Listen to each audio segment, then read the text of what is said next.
right. Health update. Luka went through practice. Maxi went through the non-contact part of practice today. Edwards did not, and Exum is out. Do you anticipate Luka being able to play tomorrow, or is that a wait and see how he feels after practice today? We'll see how he feels tomorrow, but he did the whole practice and did really, really well. So, but most likely probably would not participate tomorrow. So we'll see. But again, a lot of positive things for him to go through practice. But we'll see how he feels tomorrow. Everybody talks about chemistry and all that stuff. Luka probably hadn't forgotten how to play basketball, so not wasn't having any work leading up to the regular season. You can see that as any big deal. No, it's not a it is what it is. He practiced today. We move forward from what he did today. A lot of positive for him to go through the whole practice. He looked good. To your point, he did not forget how to play basketball, and so his ability to be able to make plays for others and for himself, he looked good, and we were all happy to see him out there. Clay and Kai did the whole practice. They were great, and so a lot of good stuff today. How do you feel about the way PJ looked in his first action of the preseason and his role? Obviously, is a big one for this team. Yeah, I thought for PJ, again, his rehab, it just shows when guys are doing their rehab, he came in and looked like he didn't miss a beat, that he had been participating in practice and playing the whole training camp. He looked great. His ability to play make, to rebound, to play defense. As you said, he's going to carry a heavy load for us on both ends, and I thought he was really good in the Clipper game. I know you went way back when you were kind of looking at tomorrow as your last, as a dress rehearsal.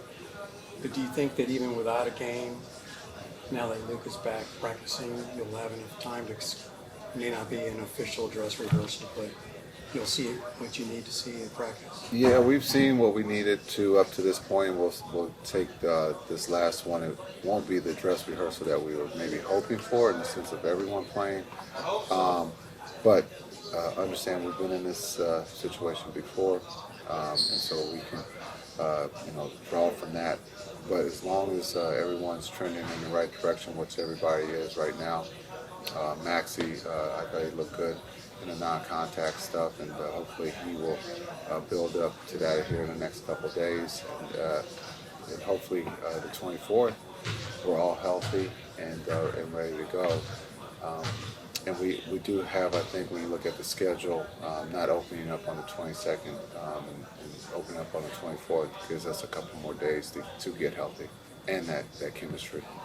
In terms of Quentin, when we first got here, we said he wanted to do a little bit more than just be a 3-and-D player. He wanted to be able to showcase his ability to pass. Who's that? Drive. Quentin. Oh, yeah. Yes. He was able to do that a lot in the Clipper game.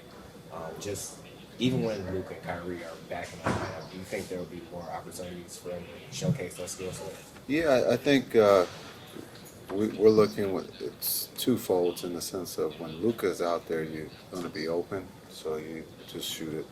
Don't keep it simple. But a lot of times, if it's just one of them out there, yes, to be able to play make and be able to pass, turn down a shot to get a better shot, puts your team in a better situation.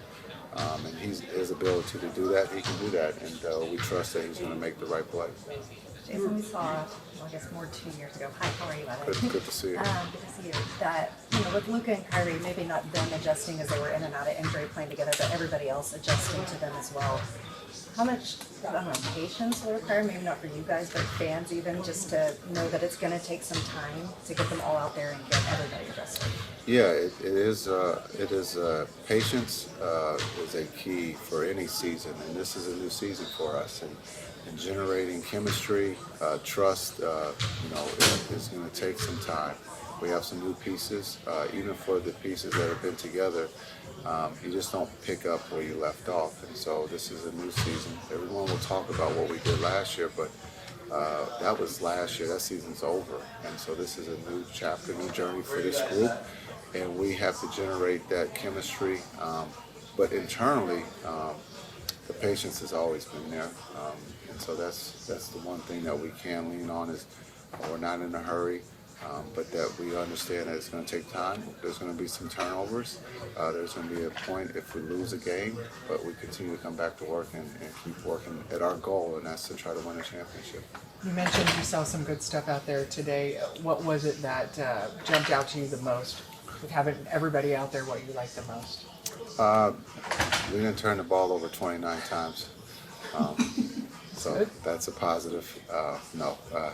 And with Luka and Kai out there, you tend not to turn the ball over. So, but I think our film session was intense. I thought we learned in the classroom, and then we came out and I thought we got after. This is one of our better practices today. The intensity and energy was high. Guys were competing. It wasn't easy, and that's what we want to see. You were a big name player that changed teams after being in the location for a while. You know, obviously Clay's dealing with that to the extreme right now.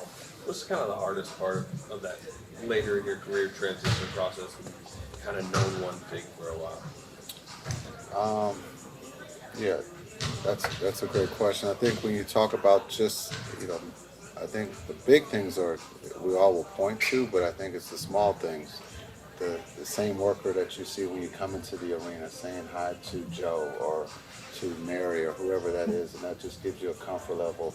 Now having to have to learn new names, and that's a small thing, but also just the comfort level of someone saying good game, because you've seen them for 13 straight years. And so sometimes we take things for granted and don't look at, some of the smaller things. And so for Clay, it's, learning new names, learning a new system, and, not wanting to mess up or not wanting to, do something different that, might confuse the teammate. And so for that, we just have to be patient. He's a future Hall of Famer.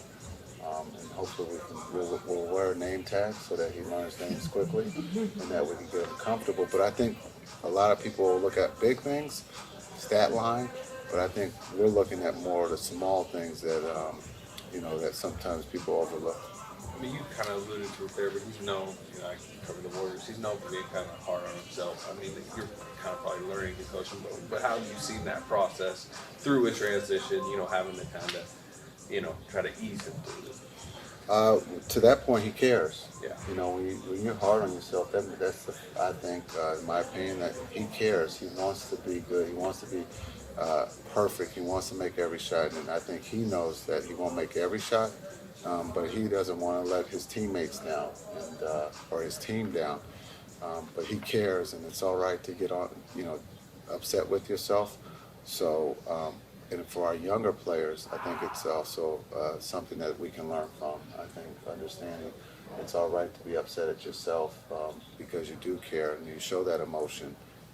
But again, he's one that's going to shoot it. He's a born shooter. He's a born winner, and he's going to make some. He's going to miss some, and it's always on to the next play. And I think that's what we can learn from. It seems like he's kind of leaned into almost the Mavs culture a little bit too. I know I saw he was like watching tape of 2011 finals or something like that. I mean, have you sensed that since he's got here? He's kind of leaning in. Yeah, when he said he's home. Yeah. That's deep on so many levels. He's happy to be home, and so for him to say that, to be here when you've lived in a home for 13 years. It calls less than 6 weeks. This is home. That's pretty cool. But to look at the history of the franchise, he's all in, and I think again we can all learn from that. Next question. How was it having the ponies in the house? It was great. SMU to see both women and men here, coaches is pretty cool. Their volleyball women's team is on fire right now. I think they got Stanford tonight. They've knocked off two of the top 5 teams in the country. I know a lot about SMU. I'm not surprising you. Pittsburgh was the latest. Nebraska was early in the season. You could tell I'm into women's volleyball. SMU sports, yeah, I think SMU sports are on a high level here in town, and I think it's great.